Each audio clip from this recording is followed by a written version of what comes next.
what are your takes on traveling together before marriage? Specifically, is it okay to stay in the same hotel room if you're in separate beds, or is that against church teaching?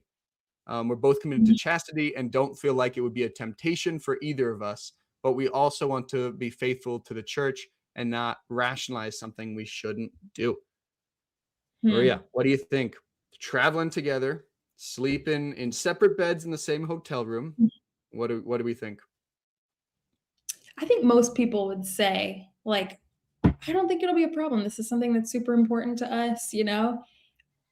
And then you're in the situation and you just wouldn't want to crack open a door where like inhibitions are low, you know? Mhm. Like you Mhm. just, I think it's a near occasion of a lot of things that you are trying to avoid. And I think in most situations, that's totally avoidable. Mm. That scenario, you know?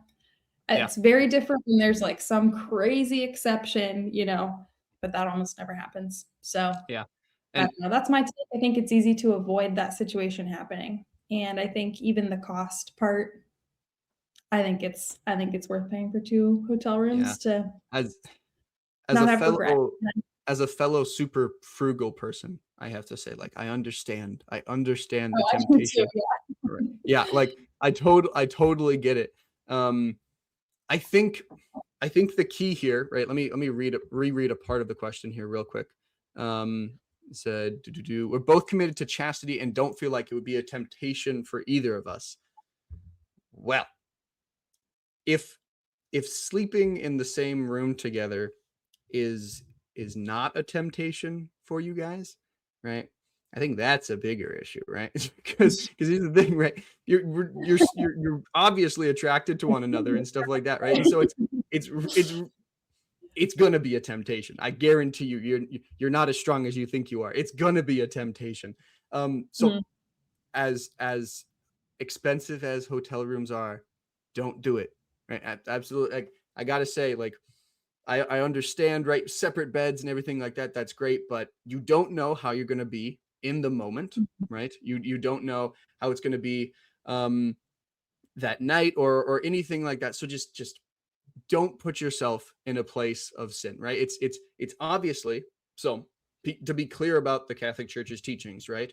It is not a sin to sleep in a bed next to a woman, right? That is obviously not a sin under the Catholic Church. However, it is a sin to willingly put yourself into a situation that is a near occasion of sin, right?